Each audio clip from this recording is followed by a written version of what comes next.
Hello, everybody, and welcome back to Countdown to Infinity, at least our version of Countdown to Infinity.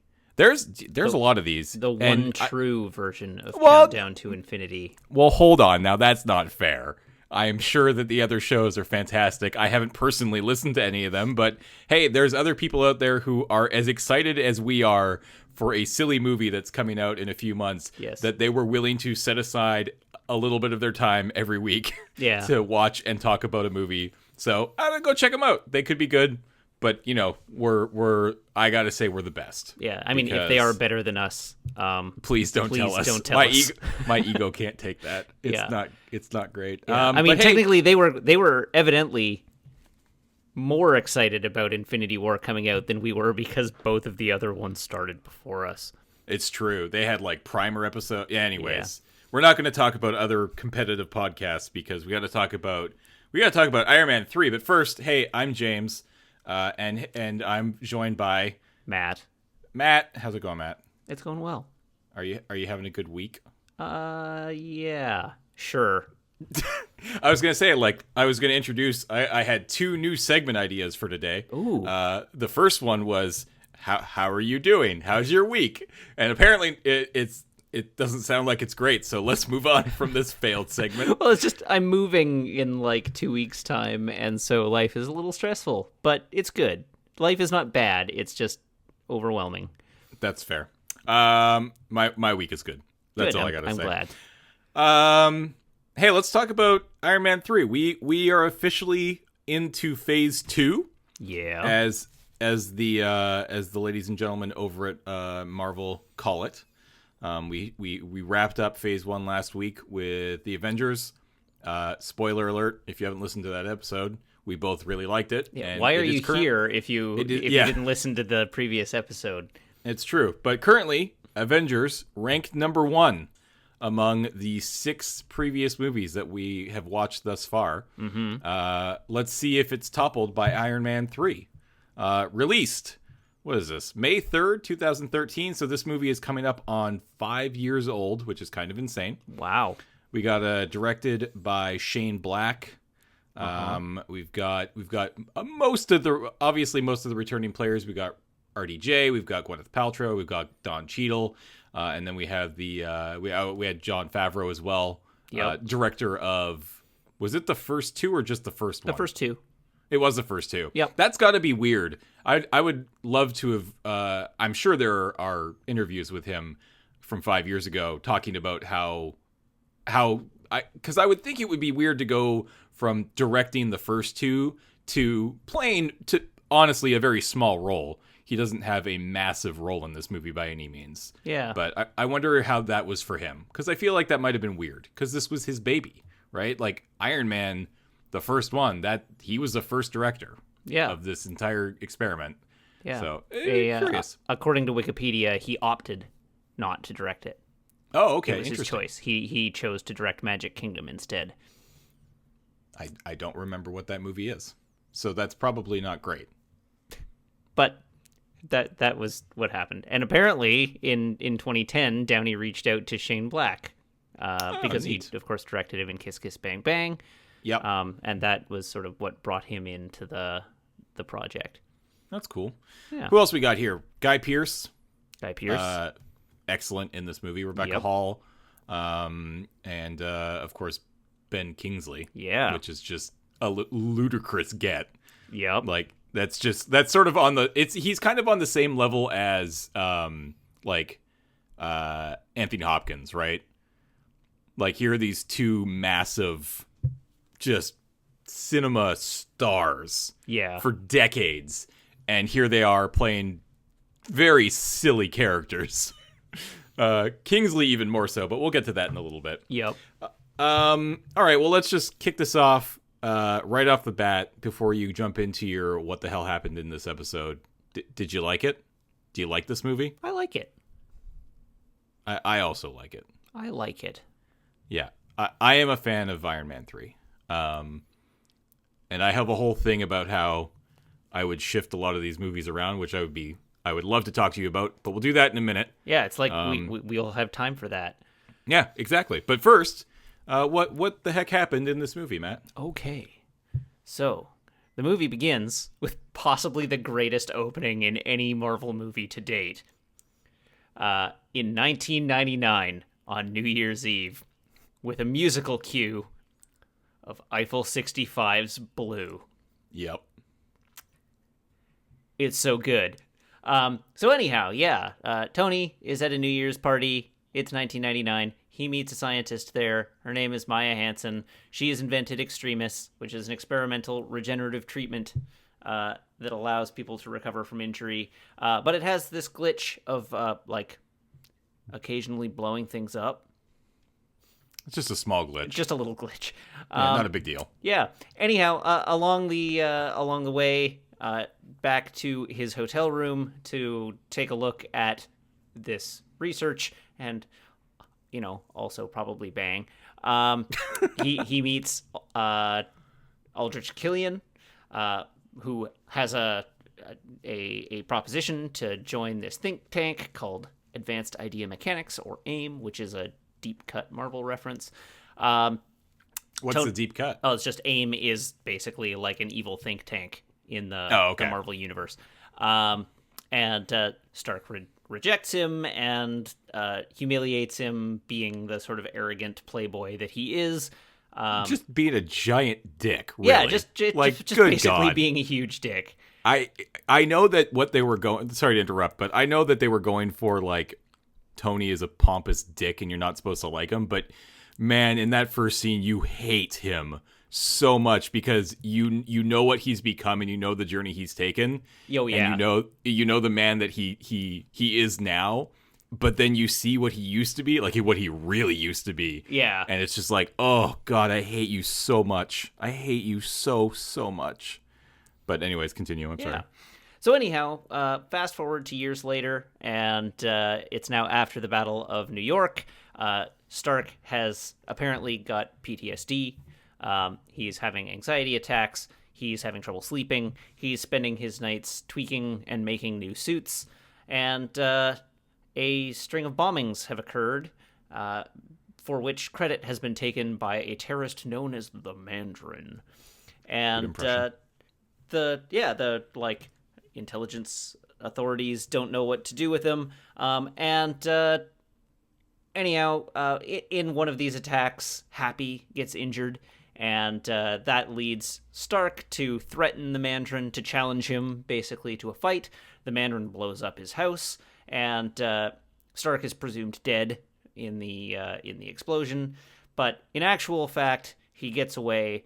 He ends up tracking the suit, just by nature of having had a previous bombing programmed into it, flies him most of the way across the U.S., before crashing, and he spends most of the second act in like small town Tennessee or whatever, trying to figure out what links all these bombings together and why they're happening. As it turns out, all the people that are involved in these bombings are extremist glitches, basically. Like they're extremist test subjects that have gone critical and blown up, and Killian has been using the Mandarin, quote unquote, to take credit for these, to essentially like defer the focus of like investigations and so on, so that they don't realize that it's like AIM doing it. And he has decided that in order to essentially be able to move forward with his research, he's going to kill the president, and he's got the vice president on board with this plan. So he kidnaps War Machine, busts him out of the suit, takes the suit, raids Air Force One, captures the president, and then we get to the big third act fight where the president is being like hung up as in order to be like executed on live television, again at the credit of the Mandarin. And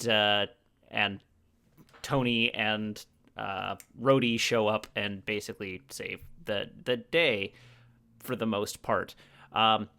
Tony shows up in part because Pepper Potts has been kidnapped as well and has been like injected with Extremis, and so he's got to like a grudge to settle, and ultimately Pepper saves his butt at the end of the scene. So anyhow, this all happens. He saves the day, and and Pepper saves him, and they sort of reconcile, and all of his suits get, he essentially sacrifices all his suits as an overture to Pepper, being like, I'm gonna lay off this for a while. Then he picks up the debris from his house and moves on to the next phase of his life, so to speak. And that's basically the gist of the film.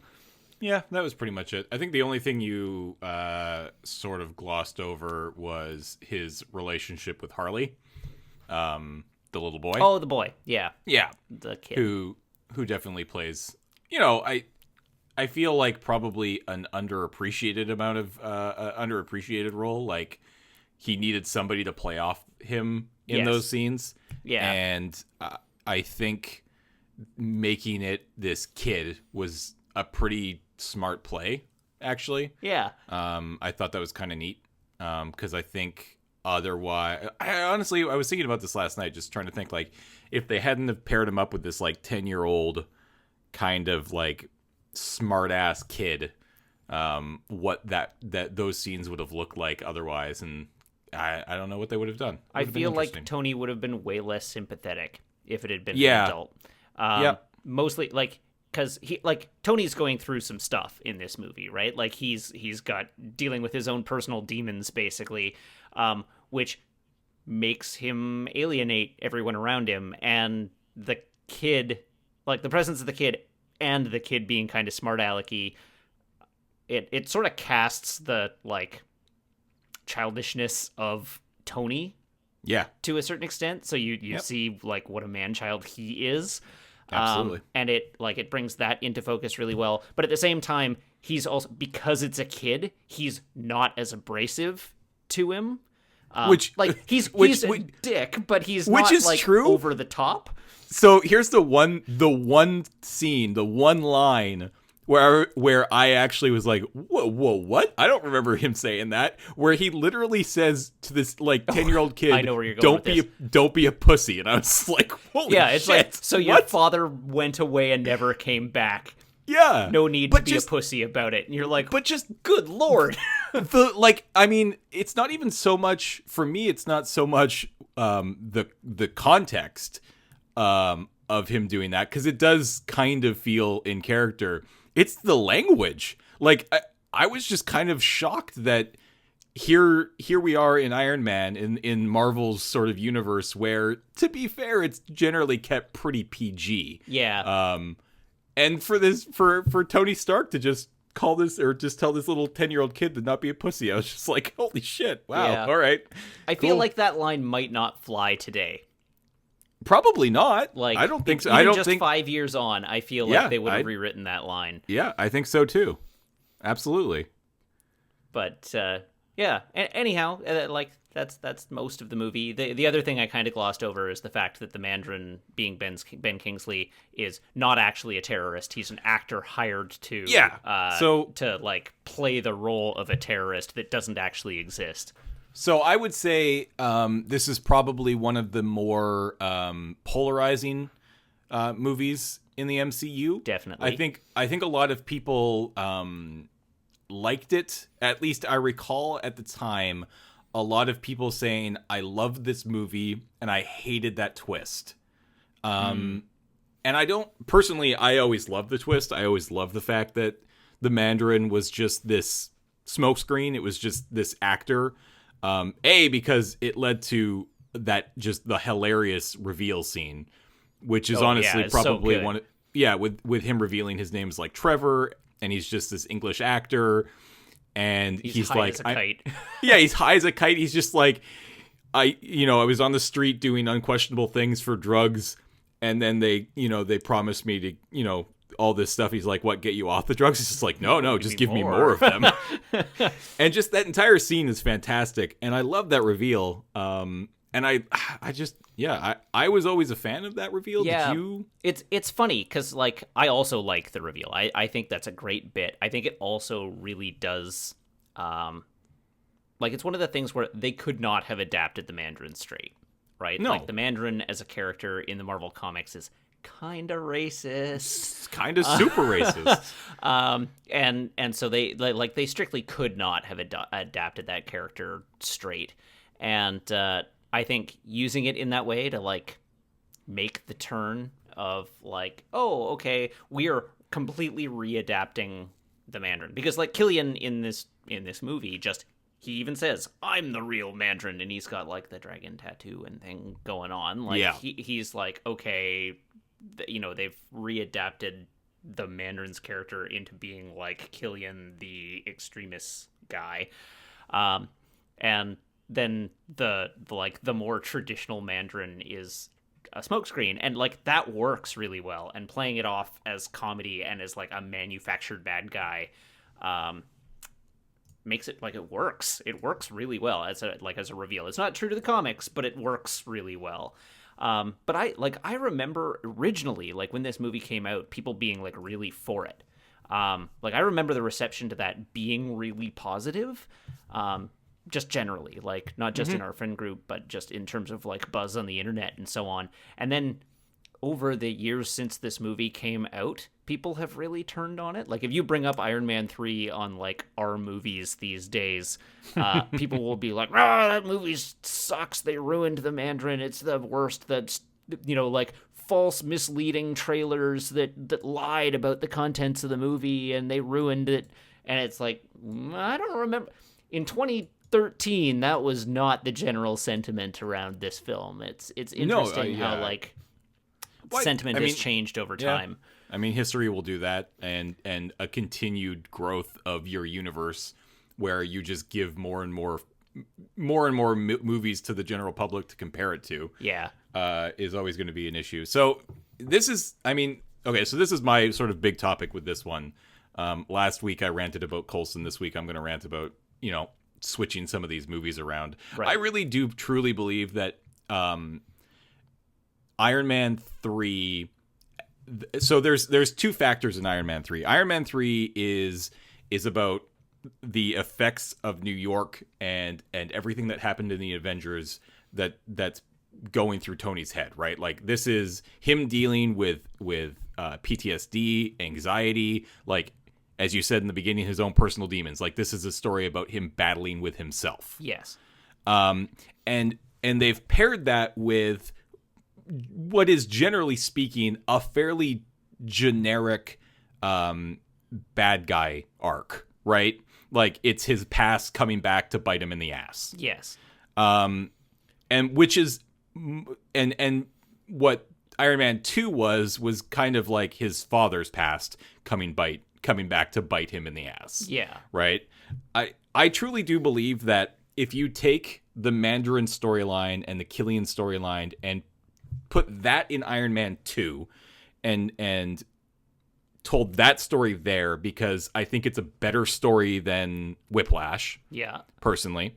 And then you take the events of Age of Ultron, which is a direct result of everything that had happened up until that point. That's Tony saying, I need to, the Ultron program is his brainchild.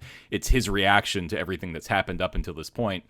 Scale that down a little bit, because obviously they needed to scale it up for it to be an Avengers film. Yeah. So scale that down a little bit and put that as the, as the bad guy in Iron Man 3. And then that frees you up to do something probably a little bit different with the second Avengers movie.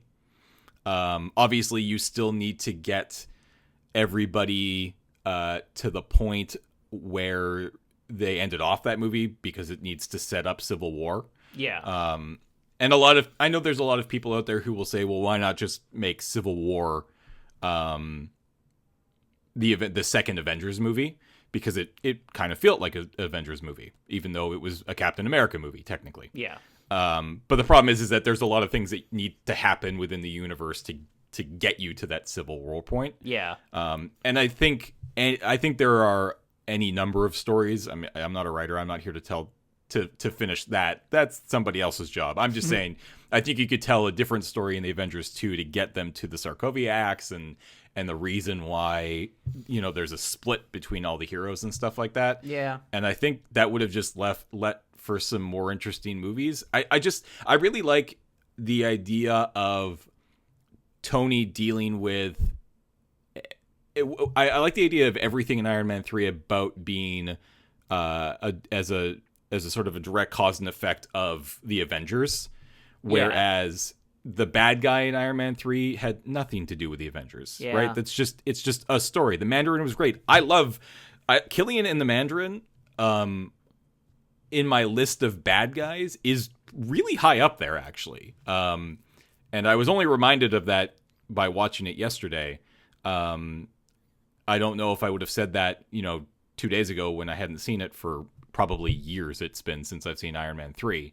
But I was reminded of how much I loved that storyline. I loved Killian. I loved what he did with the Mandarin. I thought that was a cool storyline. It just didn't feel like it fit with the Iron Man 3 thing. I don't know. So That's now you've got me thinking. Mm-hmm. And my reaction to all this is that the mistake they made was making Iron Man 2. Yes, absolutely. This movie, if it was like Iron Man 1 was Tony just sort of realizing that he could be, he could be Iron Man, basically, and sort of like coming to terms with his past as a weapons dealer. And then this one is like him being brought low by reckoning with the mistakes of his past and like the things that have brought him to this point, right? Yep. And this is the one where he grows into, or begins to grow into, that place where he's at in Civil War, where he is, like, there needs to be a level of responsibility above me because I can't be trusted. Yeah, there needs to be checks and balances, absolutely. Like his arc in Age of Ultron, and I mean we'll get to this when we get to Age of Ultron, but his role in Age of Ultron I think has to be there in order for Civil War to work, because his whole thing in Age of Ultron is he only knows how to double down on his own mistakes. And that's like he creates Ultron, and the only way he knows how to stop Ultron is to create another AI system to stop Ultron. Right. Yeah. And without that, like, I can't help myself. I only have, like, I'm a one-trick pony. I only can do this one thing. And without someone to take responsibility for me, I'm as big a danger as I am a solution. Like, without that conflict happening where it does, then Civil War doesn't really make sense. But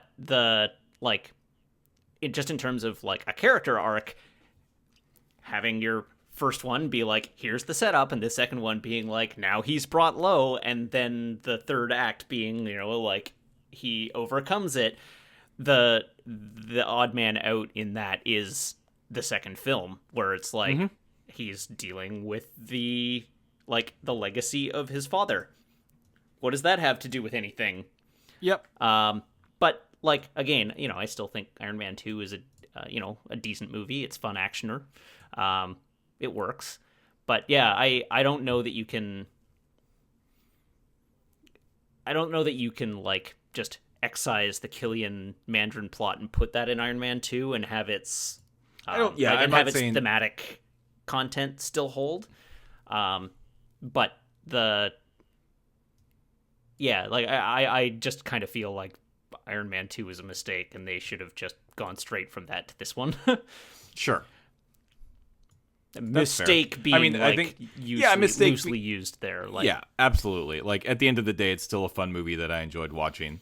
But you could easily tell somebody who's watching through all of the movies who maybe was like, is there a few that I can cut out? Yeah.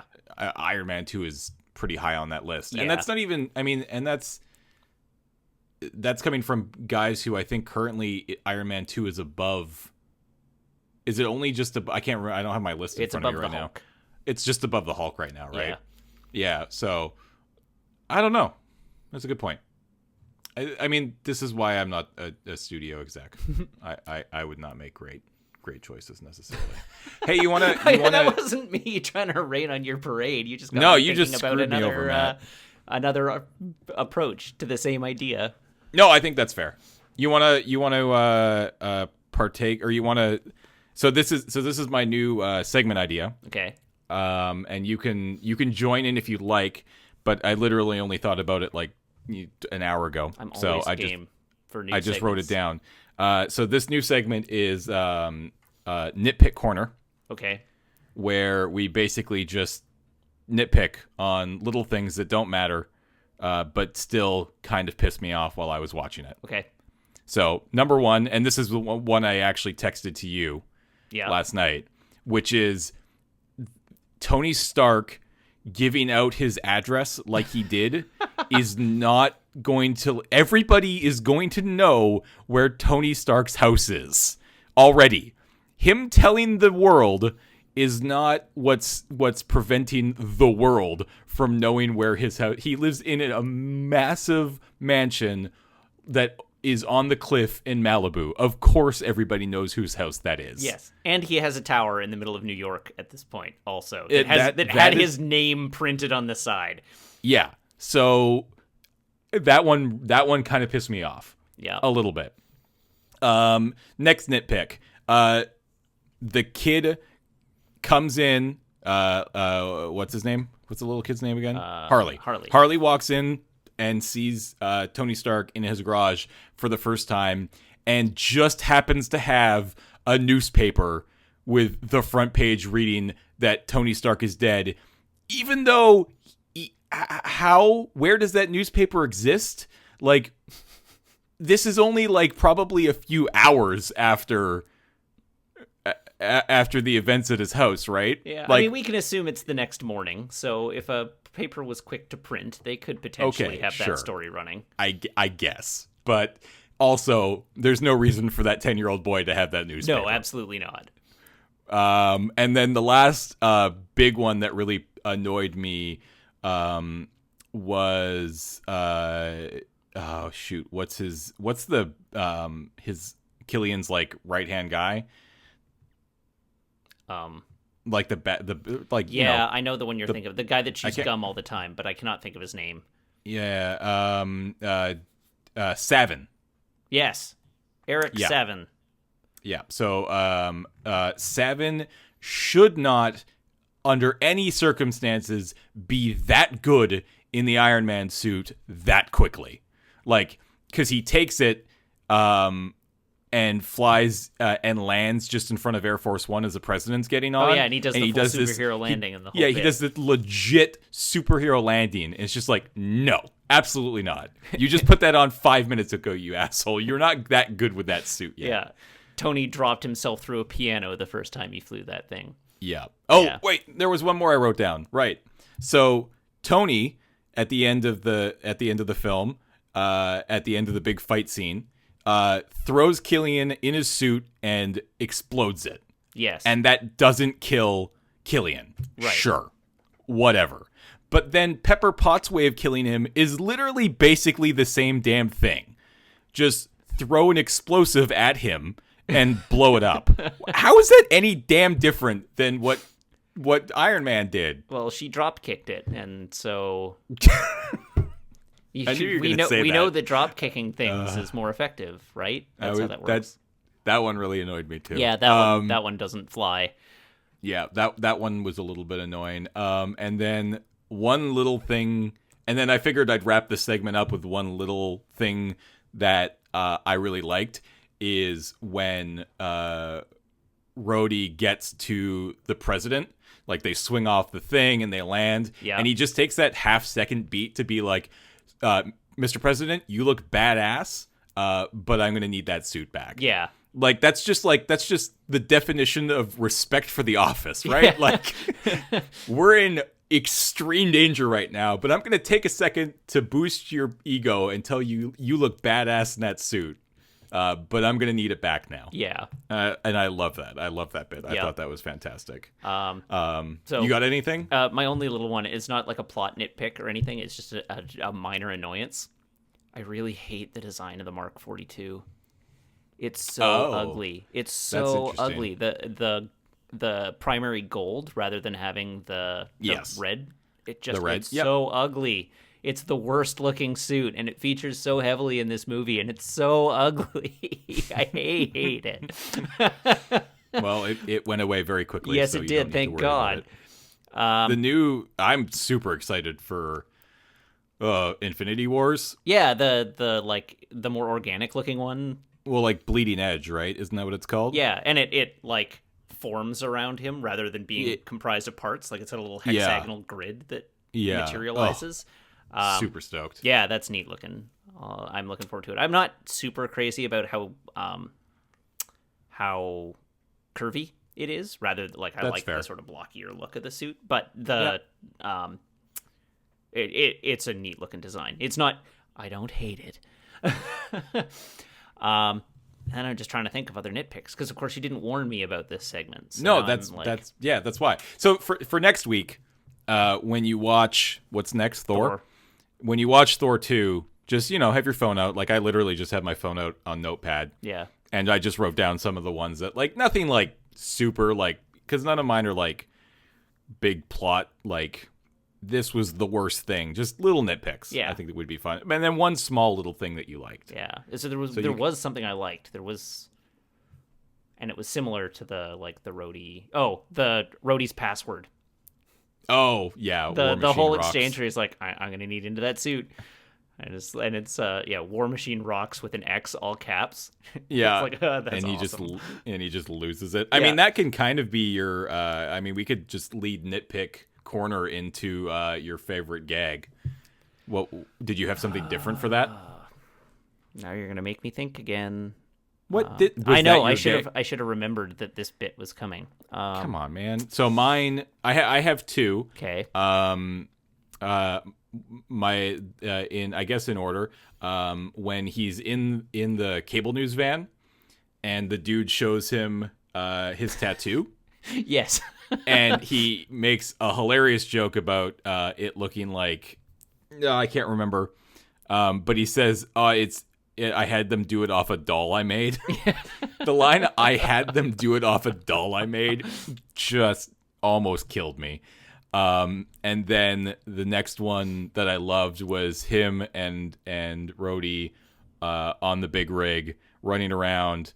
And he's like, no, you can't hit that bulb from that distance. He just pops up, bang, pegs the bulb back down. Just, yeah. Yeah. Nice job killing the glass. Well, you can't hit the bulb from that distance.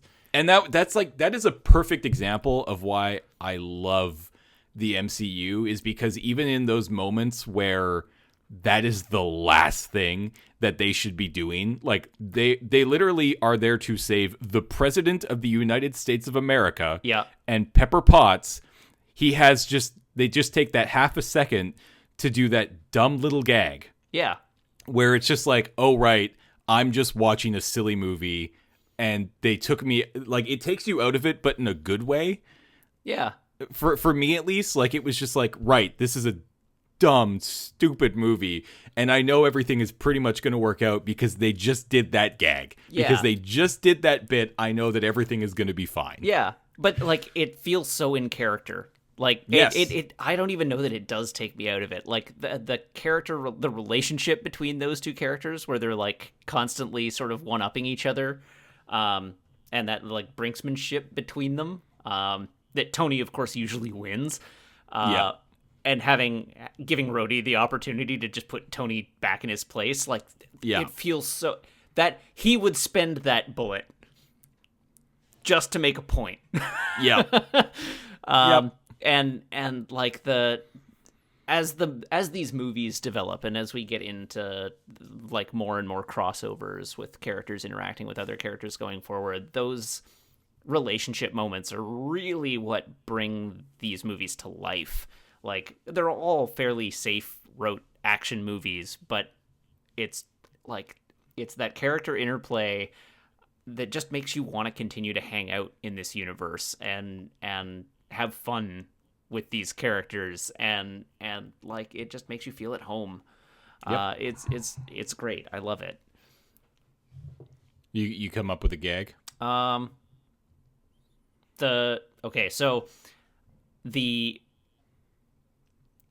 I was actually a little bit frustrated by this one, in terms of like the gagginess. I think you've probably hit my favorite ones already. But like one of the things that frustrates me with this movie is the extent to which the Iron Man suit is used is used itself to undermine Tony. Yes. Which is, I mean, like, it's thematically appropriate and so on, but like, you know, he tries to get into the suit, and the suit comes like charging to the rescue, and then like hits a metal beam and just disintegrates around him, and he can't wear it. Or like, you know, he saves everybody on Air Force One and is flying away and over a bridge and hit by a semi truck, and the suit disintegrates. And it's like they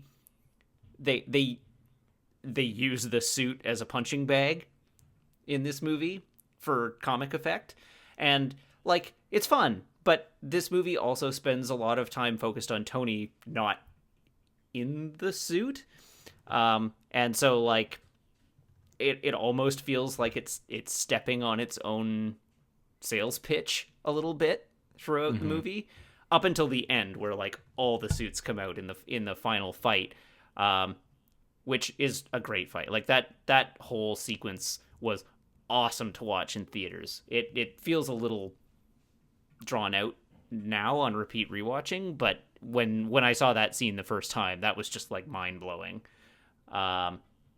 So yeah, like I don't know, like it's worth pointing out that there are a lot of good suit gags in this movie, but at the same time, there are maybe too many suit gags in this movie.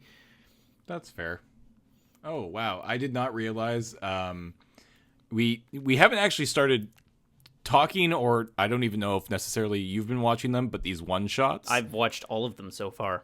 Have you? I have. I need to do that. Because I never. One of the ones that I actually have never seen is All Hail the King, which is what happens, I think, to Trevor. Yes, it's After the one the shot fact? on the next disc.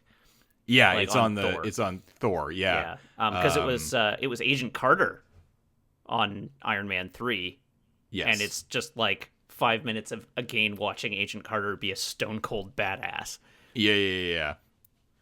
I should definitely watch the All Hail the King one, because I don't think I've ever seen this one.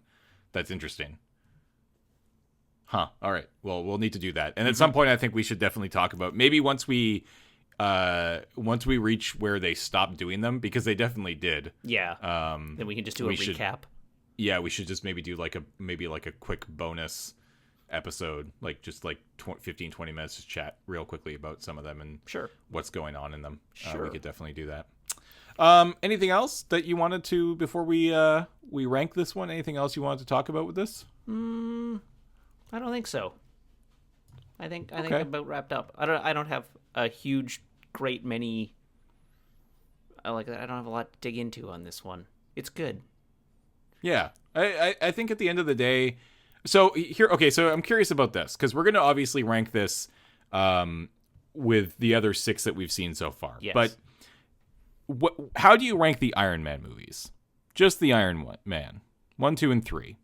Iron Man 1 is the best of the 3. Uh-huh. This one is the second best of the 3. Okay. Iron Man 2 is the third best of the 3. But Yes. Iron Man 3 is closer to Iron Man 2 than it is to Iron Man 1. I would agree with literally everything you just said. I don't think it's too far away from I don't think it's too far away from Iron Man 1. Like, it's not like this massive gap. But I do agree that Iron Man 3 and 2 are closer together, and Iron Man 1 lives above them all. Yeah.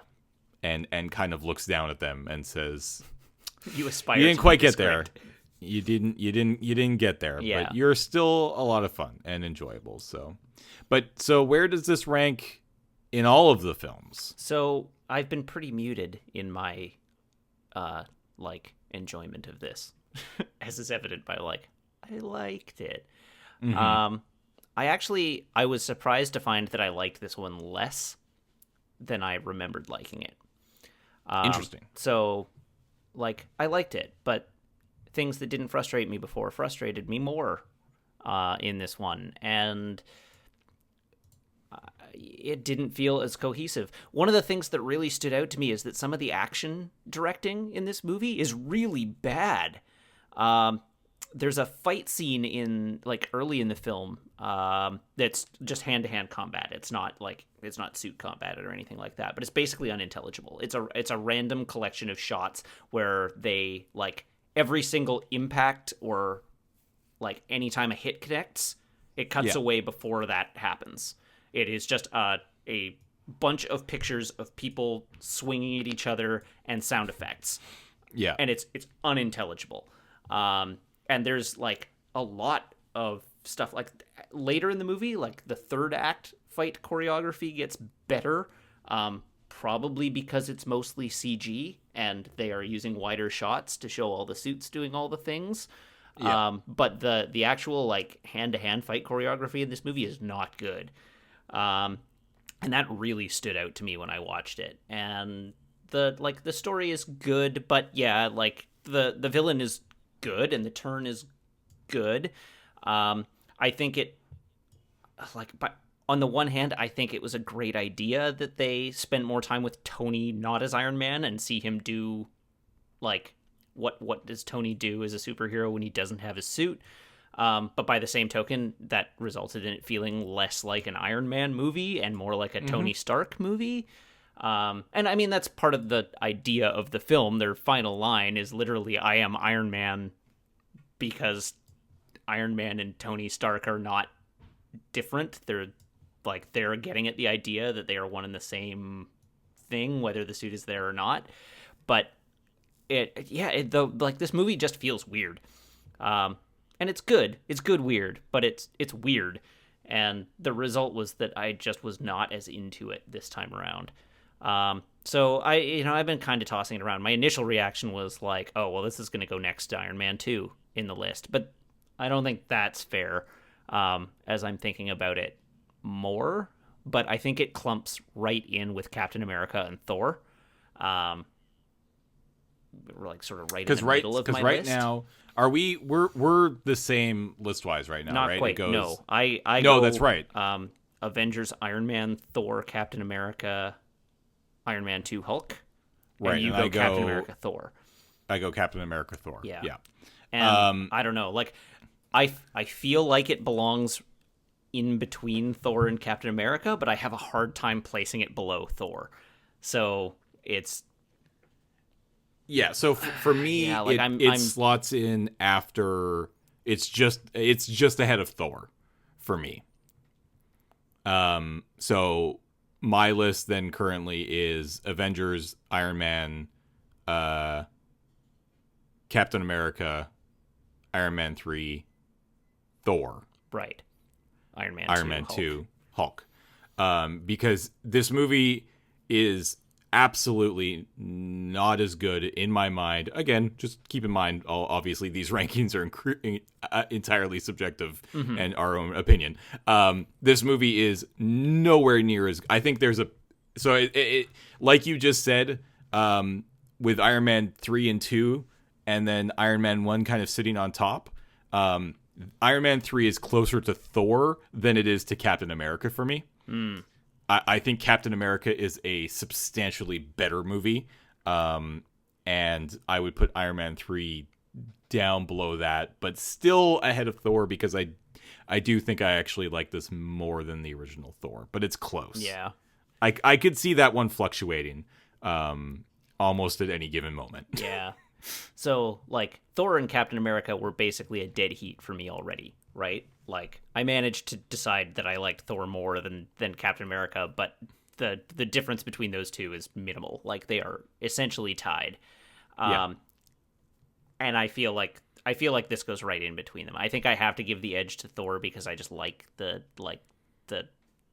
it knows what it is and what it's doing, and it executes on it so well, and it's so clear on it that it's just like I got to give it points for execution. Sure. Whereas this one feels a little more like, this one's more ambitious, but it's also more muddled as a result. And it just didn't resonate with me the same way that I expected it to. So I think it's got to be just below Thor and just above Captain America for me. Right. So it's actually, we've put this movie in the exact same spot. Yes. We are still just flipped on Thor and Captain America. Yeah, I think so. Interesting. Yeah. All right. And the only other thing is last week week before I was like, oh, I'm going to regret this and want to change my mind. And it's like, well, now next week I'm going to come back and be like, no, actually Captain America was the better film. But as it stands right now, in between Thor and Captain America. All right. Well, there you have it. In between Captain America and Thor, just reverse those two and you get where this movie falls for both of us. So that's pretty cool. All right. I think that's going to just about do it for this week's episode. We, of course, will be back next week to discuss the second Thor movie, which is Thor: The Dark World. Is that what it's called? Thor: The Dark World. Yeah. I really don't remember this movie at all. I do. I said really there a few too many times, I think. I imagine there will be some things about it that I don't remember that are in it, but I actually... This is the one, like, Thor: The Dark World is the one that everybody's like, that movie's super forgettable, and I'm like, I remember it. I remember I remember the gist of it. I don't remember the specifics, which is more or less the case with a lot of these earlier movies from, from 5 to 10 years ago, because it's literally been a lot of years, right? Yeah. Like, I don't remember the specifics. I remember what Thor 2 is about. I remember the overall plot. I just don't remember, how we progress throughout the movie. And I'm excited to watch it again because it's one of those ones that I have not seen as many times as some of the others. Right. So I'm excited to check that out for the second time. But it definitely, I think, goes in as one of the universally thought as of like the weakest one of the movies. Yep. One of the weakest films that most people will say is Thor 2. So I am excited to check it out again and hopefully be pleasantly surprised. Yeah. Because my expectations are pretty low, mainly just based on what everybody else has to say. Uh-huh. Yeah. All right. Let's wrap this up. Cool.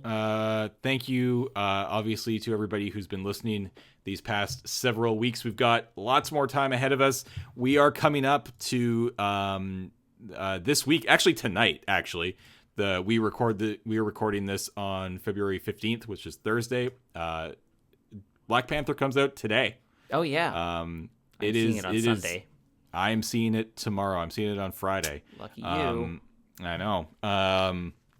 So this will mark the final movie that needs to come out for us to complete this podcast. Yep. Which I'm really excited about. It also means that we're a little under 3 months, February, March, April, May. Yep, a little under 3 months away from the jackpot, from the end of the road. I'm really excited.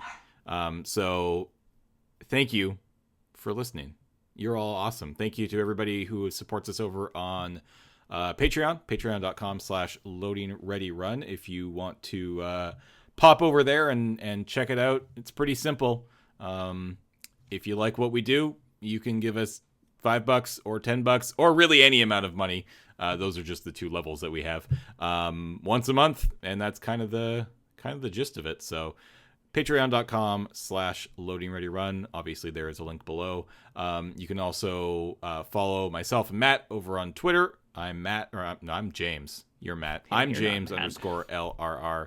Matt is Matt_LRR. You'll also find links to LoadingReadyRun.com and Matt's Twitch channel and YouTube channel, which I did do last episode. I saw that you put my YouTube channel in the link in the doobly-doo. Did I not put your Twitch channel? But I don't think you put my Twitch channel in there.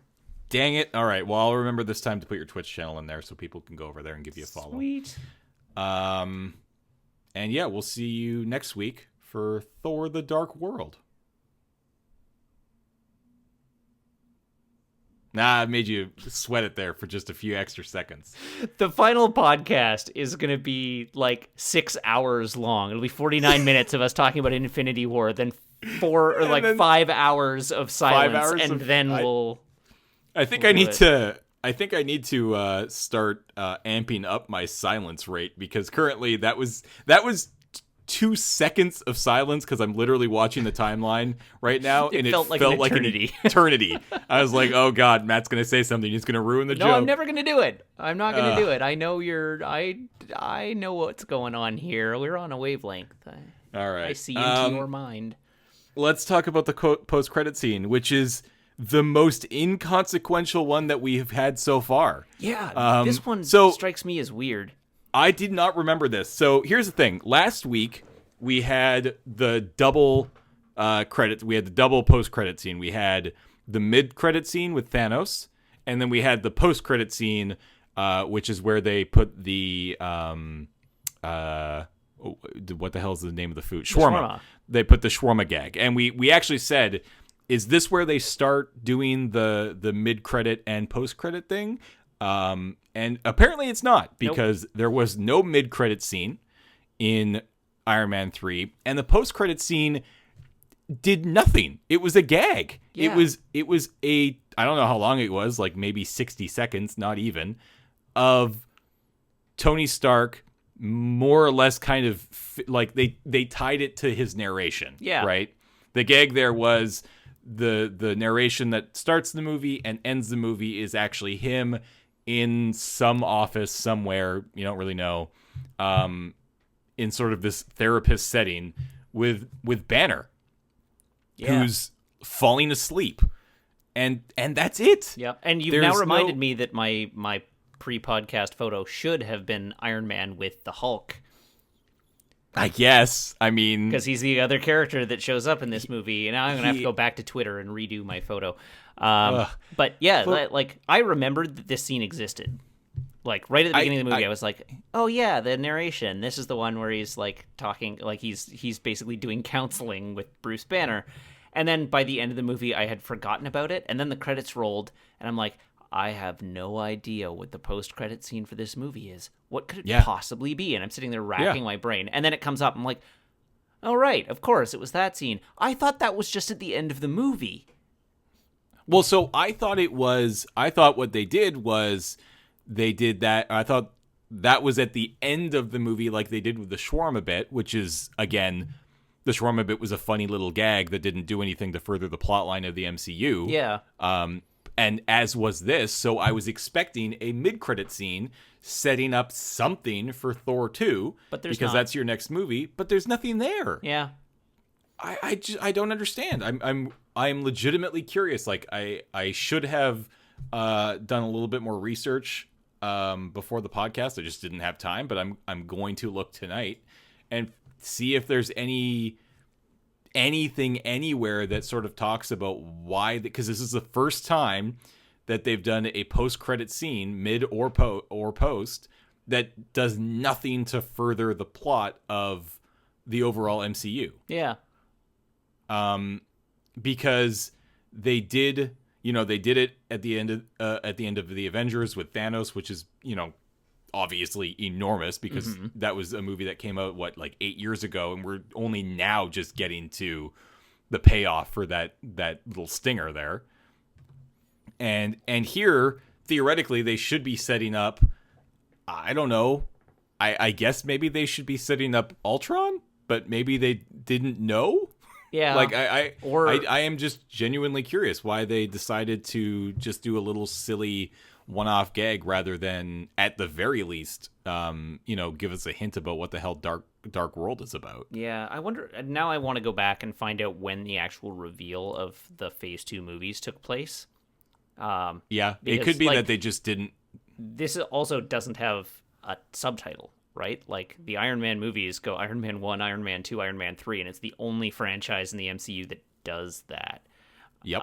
Everything else went to subtitles in Phase 2, and it's almost exclusively because Iron Man had 2 movies in the first phase, and it was the first one to get a sequel, and so they and it was the only one to get a sequel in Phase 2, so they put the 2 on it, and then just changed their direction. We're like, oh, actually, we're going to do subtitles for all these, but they just kept with the numbers for Iron Man. But I wonder if they had announced all the Phase 2 movies at the time that this was in production, because it's possible that they hadn't publicly announced them yet, because this was in May. But I would have thought they would have announced them the year before. Well, certainly, because this movie came out in May, and then Thor 2 came out it came out in November. Right, so it would have been announced by this time, and it would have been announced by name. Yes, absolutely. There's no way that the world didn't know, let alone they knew what was coming out later that year. It may just be this movie is so self-contained in terms of like everything that's going on in it. Like, it references back to the Avengers, but it doesn't actually tie into anything. Like, there's no thread in this movie that leads to a tease for the next film. This movie is just like, it's a self-contained thing that happens on its own. For all intents and purposes, when this movie came out, we were all, at the end of it, it was like, oh, is Iron Man just not Iron Man anymore? Is he going to have to come back to being Iron Man in the next Avengers movie? Right. Because, like, the end of the movie, his sign-off makes it sound like he's giving up on being Iron Man. Which they, I guess, sort of obliquely make reference to sort of in Age of Ultron, but not really. He's basically just Iron Man still. And so there's just like, there's nothing dangling in this one for them to pick up and use as a tease. So it would have had to just come out of the blue, right? Like, it's I guess, the ether, or I don't know. Some such thing. I guess that's fair, but it's still just very odd, because I don't think it happens again. No, I don't think so. I think maybe. I don't want to... See, we've been wrong enough times about these post-credit scenes now that nope, I'm never wrong. I don't want to speculate. I'm always right. I like how I just got into a Wikipedia hole, and I've ended up on list of films featuring powered exoskeletons. Sweet. Run it down for us. Aliens, The Amazing Spider-Man 2, The Ambushers, Avatar, The Avengers, Avengers Age of Ultron, Batman and Robin, Batman vs. Superman, Dawn of Justice, Basket Case 3, The Progeny, Captain America Civil War, District 9, Edge of Tomorrow, Elysium, Exo-Man, G.I. Joe, The Rise of Cobra, Gulliver's Travel, Iron Man 1, 2, and 3. The Matrix Reloaded, The Matrix Revolutions, Spider-Man Homecoming, Star Kid, Starship Troopers 3, Marauder, The Tuxedo, The Wolverine, and The Wrong Trousers. And now, I need to know what the hell Wallace and Gromit. That's the complete list? That's this particular Wikipedia article's complete list. No robot jocks, come on. I have to believe. This also links to list of films featuring mecha and list of films featuring cyborgs. Okay, so list of films featuring mecha is probably where robot jocks turns up. Nope, I don't see it. Well, this is a much different list too. This is dumb. Why are we doing this? I don't need know. to end this show. I don't know. We're just padding out time to the 1 hour mark at this point. That's fair. We are very close, but I refuse to let it get there. So with that said, we are going to say goodbye, good night, and good luck. So long, everyone. Bye, everybody.